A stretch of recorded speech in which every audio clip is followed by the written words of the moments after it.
When it comes to hobbies, I have noticed that many men say they enjoy history. I am curious, what got you interested in history in the first place? How do you engage with your history hobby? Do you prefer books, documentaries, podcasts, or something else? Personally, I read much more nonfiction than fiction. Some of it relates to the past, but I would not call it history, and I know I am not particularly interested in history as a subject. How does your entertainment consumption relate to your history hobby? Perhaps a book, a documentary, or a particular YouTube channel? Can you give me some examples? Thank you. Story 1. I would not call it a hobby. It is more about enjoying reading, and the books chosen are about historical events. I think you are overthinking this. Story 2. Have you been to a bookstore? History books make up about half of the books displayed on the shelf at the entrance. Story 3. YouTube mostly. Stay away from TikTok. The algorithm heavily pushes Roy Casagrande. He is a complete fraud, a fake historian, and uses fallacies and very superficial historical knowledge to misrepresent history to fit his apologetic agenda. For example, he rightfully condemns the Europeans for slavery but does not discuss the Arabs who did it on a larger scale. He also condemns the white American colonists for atrocities against Native Americans but dismisses how savage and brutal Native Americans were toward the colonists or other tribes. That is not how real historians teach. He claims to be a professor at the University of Austin. Story 4. History is interesting and fun, and we can learn a lot from it. However, I do not know how I would make it my hobby. It is more of an interest. Edit. I also like swords. Story 5. While history is not a hobby of mine per se, I can say that it starts with curiosity over an event and then consuming things that help explain it. For example, I read the memoir Shake Hands with the Devil by Lieutenant General Romeo Dallaire about the Rwandan genocide out of curiosity. That was the beginning of venturing down a rabbit hole of trying to understand why it happened, why nobody intervened, and learning how ineffective United Nations peacekeeping is. Story 6.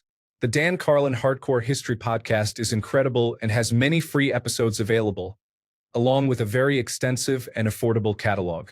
Revolutions by Mike Duncan is also highly recommended.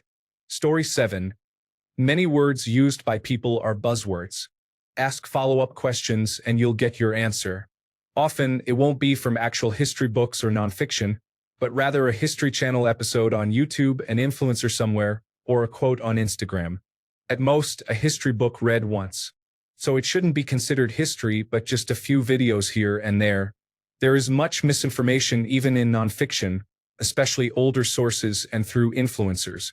Calling it knowledge of historical facts is like calling tofu authentic cheese. Some people don't really care about education or history but want to appear well-read. They can't distinguish between falsehoods and facts in history. The comment section is often more factual, and the person explaining it all is usually the only one who truly knows history. Story 8. It started with research for a book series and has expanded to the evolution of different cultures, societies, and civilizations. Those who fail to learn from the past are doomed to repeat it, as we see daily. Story 9. I learned world geography and World War II history from Hearts of Iron. Let's face facts. The only people who know Tunu Tuva existed are Tuvans and Hearts of Iron enthusiasts. Story 10. I'm quite interested in World War II history but also enjoy colonial history, particularly of British India. The Mongols fascinate me as well. Sometimes I go down a rabbit hole and end up reading about obscure Cambodian wars and Hindu temple cities converted to Buddhism. Here in the United Kingdom, we covered Roman, European, and Atlantic history. I would love to learn more about Inca history or Aboriginal history. Story 11. I love history. I am not sure that I give it enough time to call it a hobby. I engage mainly by reading and watching documentaries. I also think about how the world would be different if a particular person or event had not happened. I initially became interested by listening to my grandparents talk about World War II. Story 12. As a kid, I read a lot of comic books. One I would get sometimes was called something like True Stories of the United States Marines. That put me on a path. Now it is books, audiobooks, and listening to YouTube videos. Story 13. Reading the Bible is all about history. It covers all of our human history from creation to the present. Story 14, board games and weekly research. I really enjoy it. Plus, now and then I find someone new in real life to discuss it. Story 15, I like watching a ton of content, from videos to documentaries to films. I do not specifically love history. I just enjoy discovering new interesting topics and facts that I keep in my mind. Story 16, I originally became interested in history primarily through ancient civilizations. There is almost a romance to the subject, looking back through time to a strange world that predates ours but without which our world would not exist. More recently, I have been interested in the history of ideas, how political and philosophical movements we have today evolved. To explore that, read an author who interests you, then read what they read, and then read what those writers read. You will never be able to trace the full intellectual lineage, but making a habit of this will help you better understand the world as it is today. Story 17. A movie like Oppenheimer satisfies the desire to learn about history. It depicts an important event involving interesting people from the past. Story 18. Got into it playing Caesar 3 and reading Gustav Schwab's Legends of Classical Antiquity, as well as my father's military history books, trying to find something we could talk about. Interest continued in school, and I still prefer to read about it with documentaries sprinkled in. Generally, not too much a fan of podcasts. Currently reading less history nonfiction. Story 19, books mostly, but sometimes podcasts and YouTube videos. Usually, I will be reading a history book. Right now it is about Russia, so I will be very interested in that one topic. I watch videos on it, listen to music related to it, and watch movies about it. Whatever I am into usually influences everything I am doing. Story 20. I have collectibles and enjoy visiting museums and watching documentaries. I consume the most in book form while also writing historical fiction, so there is always research lying around. Currently, 5 of 6 books being read are history. Story 21. Films and media, to be honest. My father's favorite film has always been Zulu. He made me watch it when I was younger, as well as Zulu Dawn. As a result, I developed an interest in the Anglo-Zulu Wars. A similar thing happened with cowboy films and the Wild West, World War I and World War II, Vietnam, Napoleonic Wars, ancient Rome, and so on. All these interests were kindled by good films and books. Story 22. My parents are teachers and encouraged me to explore topics on my own. They also took me to museums and art galleries to observe various exhibits. I am currently in a program to teach history and psychology at the high school level. I enjoy all sorts of media, especially books and shorter form videos such as those on YouTube. Story 23. My mother, that crazy little Italian, mentioned Caesar so many times I finally said, hell with it, I'll read about him so I know what she's talking about. From there, it became a lifelong hobby. I'm not a real historian, but I usually have a good knowledge base of what interests me. Books for the most part. But lately, I've been listening to podcasts while walking. Fall of Civilizations and History Time podcast. The last few years, I've been fascinated with the Fertile Crescent and the rise of Sumer, the ancient cities of Uruk and Ur. Story 24. I watch documentaries and do research. Currently, I'm watching content on Nazi Germany and the Holocaust. Previously, I have studied Tsar Nicholas II and the Russian Revolution, World War I and World War II, Kim Dynasty and North Korea, Civil Rights Movement, Cold War, Kaiser Wilhelm II, Queen Victoria, Stalin, Papadoc, Saddam Hussein, Muammar Gaddafi, Osama bin Laden, and Adolf Hitler. Story 25. My interest in history is in the form of archaeology. I enjoy reading scientific articles and visiting historical sites whenever I can to learn and piece together how people lived.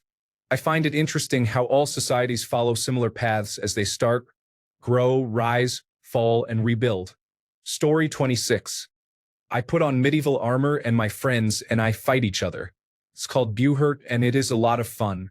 There are several types of historical combat sports worth checking out, and I cannot put any of them above the others. I have tried several, and they are all great for different reasons. I highly recommend it to anyone who is an athletic nerd. It is the most fun I have ever had. Story 27. Usually, This means they go on trips to monuments and study history to gain wisdom and insight into our futures. Story 28. I have always appreciated the cause and effect nature of history, but listening to Dan Carlin's free podcasts on Apple and other platforms is where I really fell in. Story 29. Talking about history with my father during family road trips when everyone else was asleep was how I became interested in it. Just like I became interested in reading because my father read stories to me as a little child, and I wanted to experience more stories. Story 30. Road trips or day trips are great options. Look up historic sites near you and visit them. The National Park Service preserves many historic sites and battlefields. Check out some sites close to you. Story 31. My country's history, to be honest. I am German. I want to understand why what happened. What led to it? What could have been done differently to achieve a different result? I do this by reading books, news reports, documentaries, and visiting museums. Story 32. Personally, I think the best approach is still to read a book, specifically one that is closest to the time you want to study in depth. Most information today is interpretation or other people's viewpoints on the subject. For example, if you want to learn about the Roman Empire, why not read Letters of Seneca or Meditations by Marcus Aurelius? These are not 100% accurate accounts, as details get watered down over time. However, I believe it is better to read something close to the period you are investigating and form your own opinion. I prefer this over reading books by so-called experts. Story 33. Video games got me into it. I've been playing games longer than I've had conscious memory. That's what happens when your older brother and dad play video games. I'd play a game like Command and Conquer or Call of Duty, the original ones. Yeah, I've been playing that long, and my kid self would be like, whoa, was that real? Then I'd search it online and be like, whoa. That and history were also how I got into military stuff in general because tanks are cool, guns are cool, as well as geopolitics and geography. Most of us just watch animated history videos or listen to lectures for lack of a better word. Amazing history channels include History Matters, short form, mostly political history, Epic History TV, just amazing, Military History Visualized, CNAME, The Chieftain History of Armored Warfare, Armchair Historian, General History, Draconiful Naval History, Historiograph, Animated History, Loves Submarines, Binkoff's Battlegrounds, Modern Military Analysis, The Great War, World War II in Real Time, Korean War in Real Time, CNAMES, The Operations Room, The Intel Report, Animated Battles, Histormarque, Animated Battles. Story 34.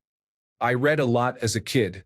When I ran out of my usual books and did not want to reread or could not find the one I wanted to reread, I read textbooks because my mom was a teacher, and encyclopedias as I had the full set of Britannica. History books were always the most interesting, followed by astronomy and chemistry. Story 35. I've been a history reader for about 40 years since high school. This interest also led me to branch into fantasy fiction novels, Dungeons and Dragons, military strategy board games, role-playing games, and quality documentaries on television. I enjoy filling my downtime with these activities and cannot complain about my life. It has been a dream for a history and gaming enthusiast that makes me happy. I look for books by generally respected authors on topics that usually cover the ancient to medieval periods. I also read authors who lived in those eras. The easiest to find are Penguin Classics. My interests include ancient Mesopotamia, Egypt, Greece, Rome, the Celts, Germanic migrations, the Crusader period, and medieval kingdoms. I also study Mesoamerican civilizations such as the Mayans and Aztecs, as well as Eastern Asian history. I love traveling and have visited many sites from ancient civilizations on my bucket list. Next year, I am heading to Thailand to visit numerous temples, and last year I explored many ancient Greek sites. I enjoy doing this very much. Story 36. Overly Sarcastic Productions has good cliff note summaries of much mythology. It is very thoughtfully explained, and there is a history side to that channel as well. I do not find it quite as interesting, but the person who explains that material is very passionate about it if non-fictional history is your interest. Story 37. I would say I read about a book a month and listened to 1 or 2 books a month. Most of them are history or about historical figures. I have no idea why, but it interests me. I am 51. I am currently reading a very interesting book by David Gran called The Wager. It is about a British naval shipwreck in the 1700s where the two groups of survivors were found separately, with very different accounts about who was mutinous. Story 38. When I was about 6, we had to move in with my grandparents. They were well off and they had a library in their house. There were books over a century old in there when I was little. I couldn't wrap my head around the idea at first, that people 100 years ago were writing things down and communicating to their contemporaries and to the future about things I could look at, read, and understand. It opened a gateway in my brain, and I began to crave it. I spent probably a cumulative total of years in that library just reading and learning. I was exceptionally fortunate to have that opportunity. I wish everyone did. Story 39. My interest starts from a small part of the entire picture. I became interested in Mesoamerica between 900 and 1100 AD because that was when the ancient Puebloans, also known pejoratively as the Anasazi, lived. I believe it was because I learned how they paid special attention to solar eclipses, solstices, equinoxes, and other celestial events. How did they trade? What did they trade? Petroglyphs, the Mayan Popol Vuh, and macaw feathers in the southwest. That is part of my thoughts about my history since I am a local in New Mexico. I also became very focused on the Tudor period, mainly on the religious transformation between Protestants and Catholicism. Story 40. Most of the time I read books. I did not have a phone growing up as a kid, so I read a lot. I read many biographies and other books on history. My absolute favorite historians to read are Ron Chernow, Andrew Roberts, David McCullough, and H.W. Brands. I truly love many others as well. If there is a historian, I have probably read one of their books. I never really got into YouTube history. I probably would enjoy it, but I honestly just prefer to read about history in books. Story 41. I grew up in southeastern Ohio. After the Revolutionary War, it was at the forefront of the push west. The area became more and more important and affluent right up until after World War I. Then everything just disappeared. The area shut down railways, canal systems, oil wells, coal mines, iron mines, salt mines, herds of over 10,000 sheep, and textile industries. The area had the premier sandstone in the United States for making grindstones for mills. The locals don't even talk about it, and the school system gives it only a cursory mention. However, very extensive records were kept. The deeper you dig, the more interesting the area becomes.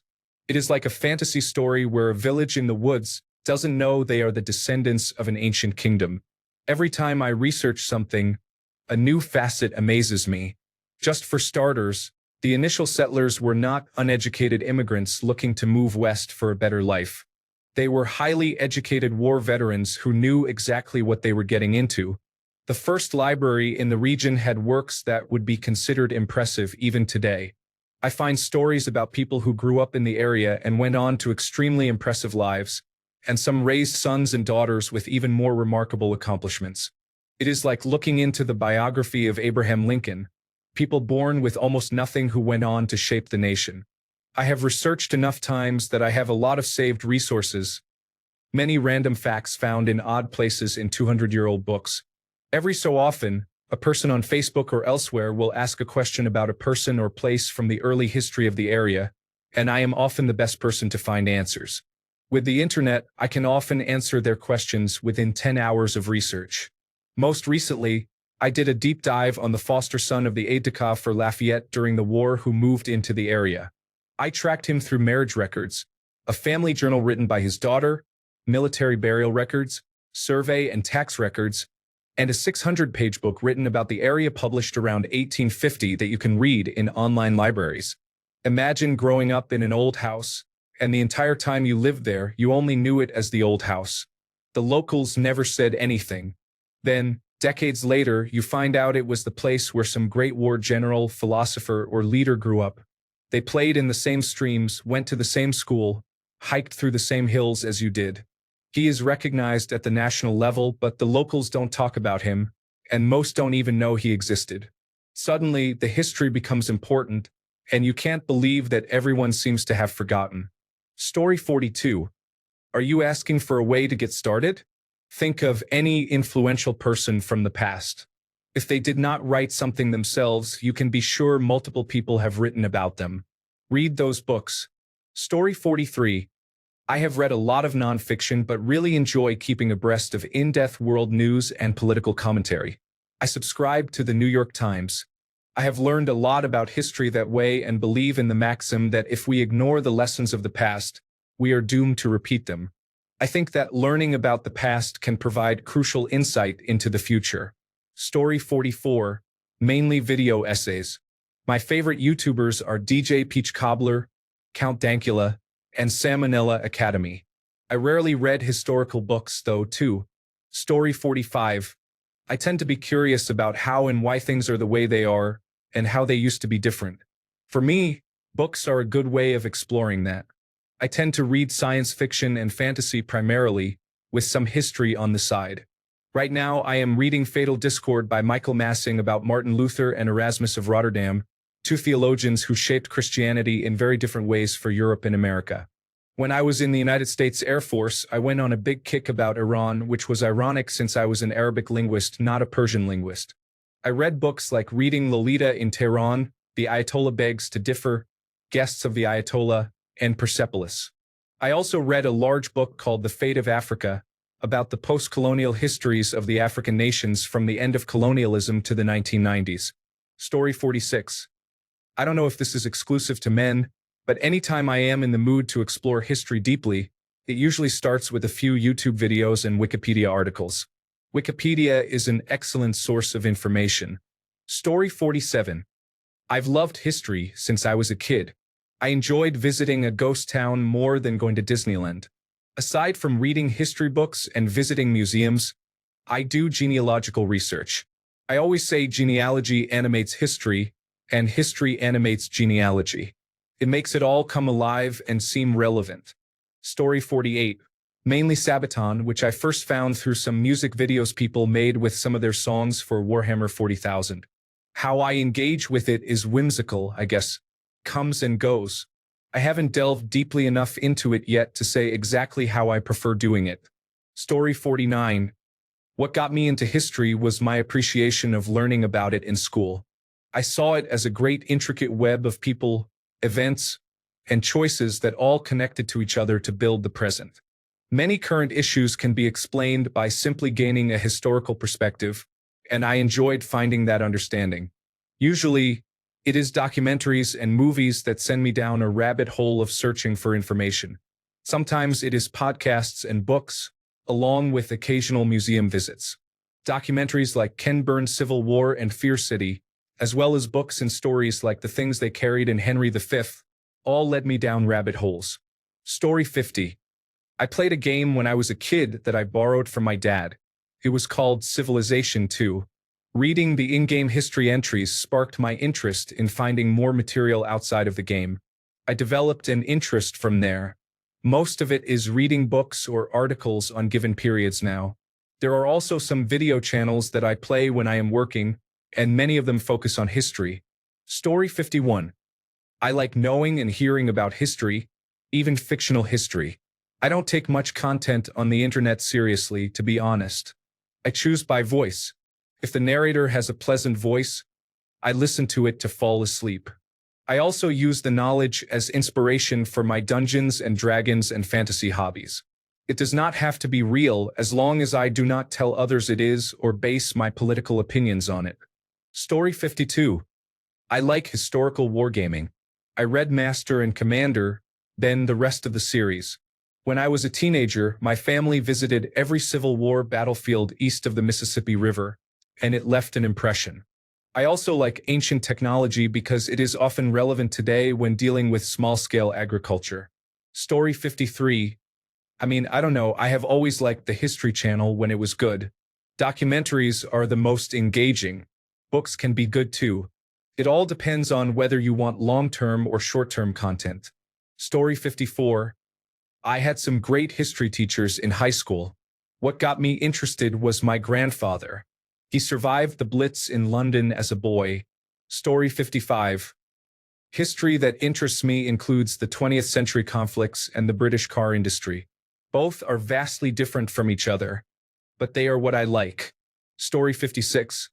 I read history books such as John Julius Norwich's Byzantium series, books on the Normans in Sicily and the Republic of Venice, books on the Zulu War, the history of the 7 Years' War, the rise and fall of the British Empire by Lawrence James, the history of the First World War by Liddell Hart, Shire's The Rise and Fall of the Third Reich, numerous books on classical Rome and Greece, and books on military history covering classical through modern times. If you want history, then books are your friend. I occasionally watch historical videos and have enjoyed TV series like Storm from the East about the Mongols, In Search of the Trojan War by Michael Wood, and Terry Jones' Crusades series. For social history, I loved the Victorian, Edwardian, Tudor, and Wartime Farm series. I tend to get no history from movies or historical dramas as they are so inaccurate that I end up shouting at the screen. Do not get me started on Braveheart, Gladiator, The Patriot, or U-571. Story 57. I spent tens of thousands of dollars on a Bachelor of Science in History with a focus on the Renaissance and Reformation. That is how I did it. Story 58. My friends and I prepare humorous PowerPoint presentations on random interesting or funny historical subjects. Then we meet up to get intoxicated and hold the presentations. Usually, each presentation lasts between 30 minutes and 1 hour. Story 59. How did I get into it? Age of Empires, my father, my uncle. Growing up, the movies in my house were always about some historic conflict. Story 60. I have a history degree simply because I enjoy it. If I am interested, I find a book that is well-researched and peer-reviewed. Sometimes these books are mainstream and popular. Sometimes they are more academic.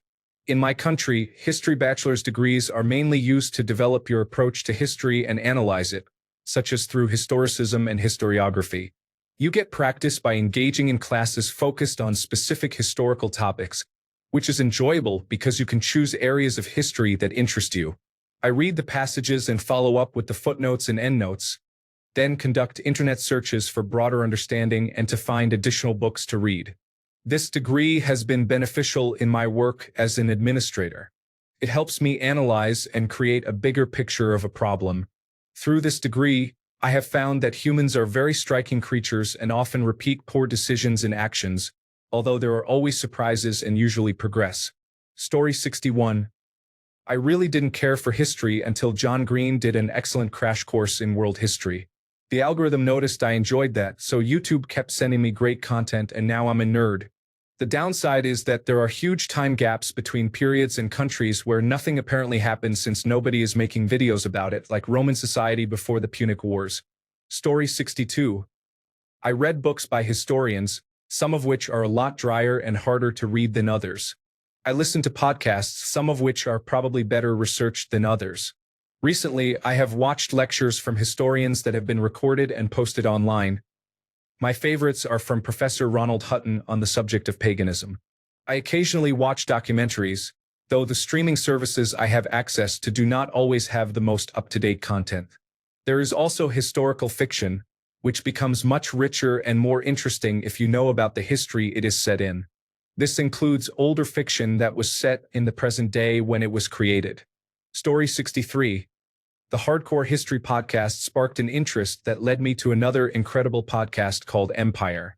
Dan Carlin of Hardcore History is a master storyteller, but not a historian. He recites and retells works of historians in an addictively intriguing way. The Empire duo, Anita Anand and William Dalrymple, journalist and historian respectively, are very charming and have great chemistry. Both are highly respected in their fields and very qualified. Story 64. It all started when I was a young boy, and all I had was Encarta and Age of Empires 2 on my old, slow computer. After that, it was just a Wikipedia wormhole, documentaries, and really nice podcasts. I am going to try reading books based on recommendations from those documentaries and podcasts. Story 65. I think at some point in life a good number of men simply are not satisfied with how efficient they are or what answers they find on certain questions. Some will discover that apart from being taught in the most discouraging way possible in school, History holds a lot of information about what works and what does not. This information, from many people before us trying out certain things to deal with challenges and the records of how well those efforts worked, basically offers a free shortcut through the trial and error process. A fancy term for this is cumulative culture. We can learn from what our ancestors tried and build on their discoveries. For those who find answers to questions or problems they deem important, history can look like a treasure trove of free trial and error records that provide a lot of useful knowledge. Also, for some, it is simply interest in the people or culture of a place. Those individuals will find that history has many immersive stories to tell, many of which are actually quite real, making many historic records essentially stories with the highest of stakes. This can lead to a feeling of learning about something epic. Personally, I found many answers about why the current world feels unstable and, if it truly is, how to navigate that uncertainty through history. After utilizing that knowledge for a few years, I view history as a valuable and inexpensive mentorship program. I try to read translations of historic records that offer insight into how things appeared to people from the inside. This helps when trying to figure out where you are in a historic pattern, assuming you see yourself in a timeline of events that seem to reoccur. That, plus looking at more general and analytical documentation of these times, helps understand what might be the best course of action in a certain type of situation. Story 66. Always loved stories. Wanted and still want to know everyone's stories about an event. Started with wars, since the only history books were in the school library, then expanded to other types of events. History is only as good as the quality and diversity of experiences of a subject. Documentaries, books, archaeology and anthropology papers, StoryCorps recordings, anything and everything. Story 67. Primarily by reading books, online articles, and Wikipedia, watching historical documentaries, television shows, and movies, or playing historically themed video games. The History Time channel on YouTube and the game Children of the Nile, an ancient Egyptian-themed city builder and management simulation on Steam, are some of my favorites. Story 68. I like to look at a current issue and trace it back to where it began. Usually, by doing that, I find other threads that are worth exploring. Story 69. YouTube videos. Oversimplified is excellent if you want a high-level understanding of major conflicts in world history without getting bogged down in details. The delivery is hilarious but serious when necessary. Highly recommended for those not deeply into history who want to start learning. Recently, I have watched Epic History's videos on the Napoleonic Wars. The videos on the Battle of Austerlitz and the Battle of Trafalgar are my favorites so far. They are more detailed than oversimplified and provide a material perspective on what it means to be a military leader and how battles are coordinated. Movies. Many of the greatest movies of all time are historical, including Oppenheimer, Gandhi, Schindler's List, The Imitation Game, Darkest Hour, Saving Private Ryan, and All Quiet on the Western Front.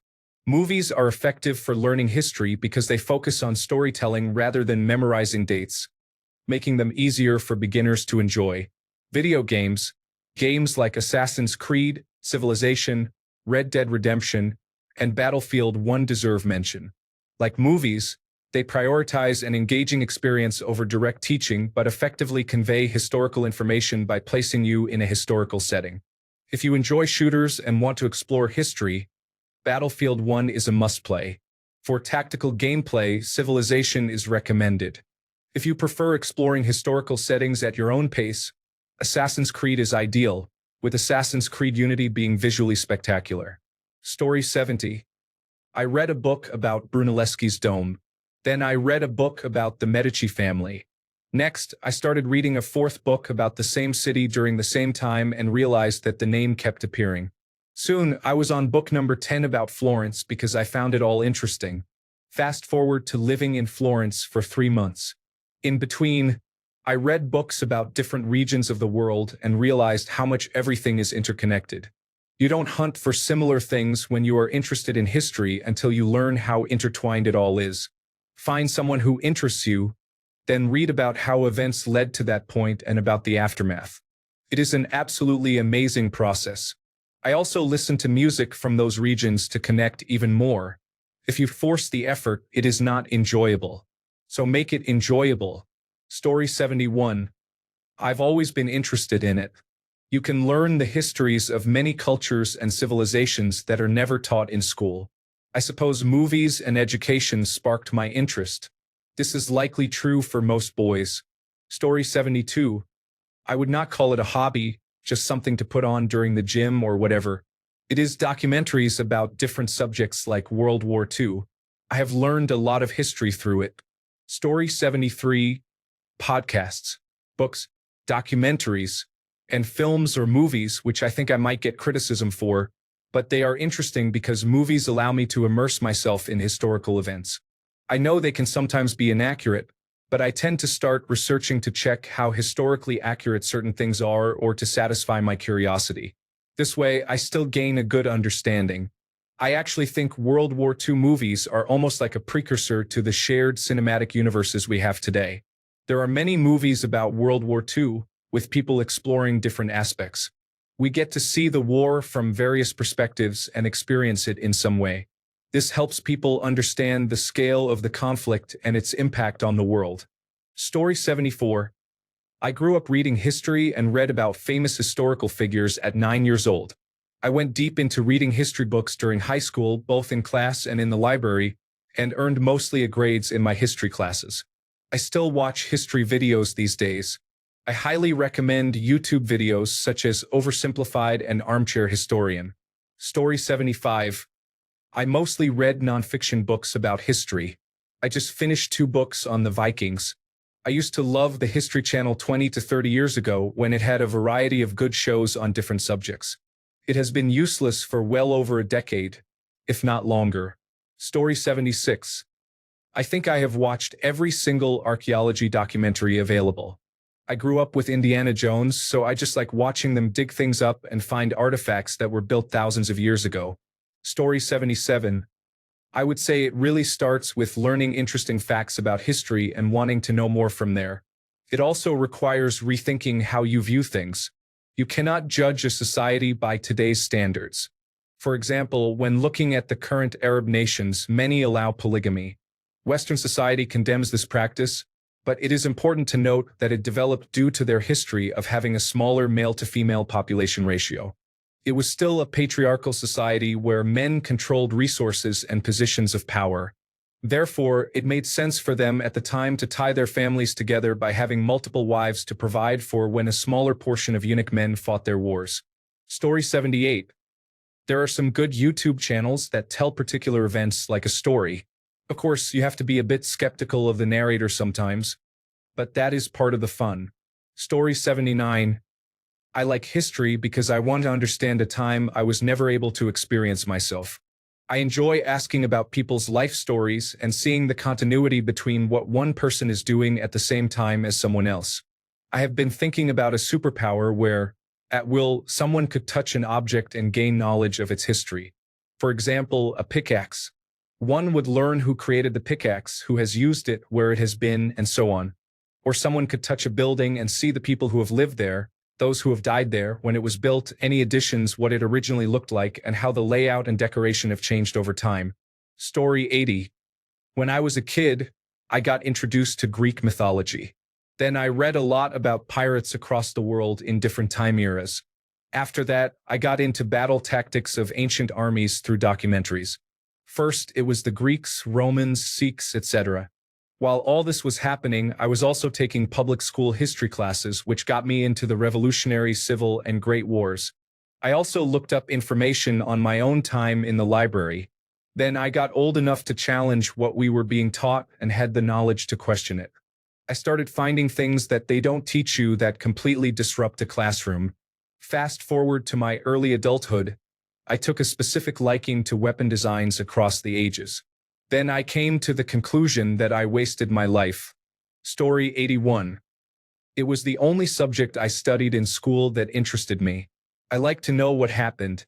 I read books and watched documentaries. Story 82.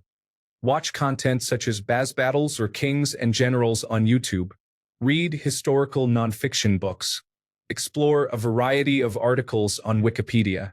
Story 83. Usually, something piques my interest and it goes from there. As a kid, I loved playing a game called the Red Baron. The game had many historical references, which encouraged me to learn more about each of the planes, then some of the other ace pilots, and eventually I started learning more about the Western Front in general. Story 84. Reading historical accounts and biographies. Watching long video essays on historical events or artifacts. Playing video games that explore history. Documentaries and music. I like medieval history, ancient anthropology, traditional skills, and guerrilla warfare. Ancient religion. It depends on your interests. Living History TV on YouTube has a lot of cool content about medieval England, mostly on knights but also common life. If you like swords and fighting, specifically Schola Gladiatoria is interesting. If you like camping and hunting, Shaman's Forge on YouTube demonstrates many traditional bushcraft skills and black powder hunting. Age of Empires is fun and includes a lot of real history. Behind the Bastards is a good podcast. I enjoy reading personal accounts of guerrilla leaders like Che Guevara and Tom Berry. Story 85. I got interested through mythology and fantasy. I loved Greek mythology, which led me to ancient Greek history. I am also a fan of the Fire Emblem games. While they are not historically accurate because they are anime fantasy video games, they sparked my interest in the history of medieval warfare. Story 86. It is analogous to reading but without the suspension of disbelief. I am trying to figure out how people in the past dealt with problems.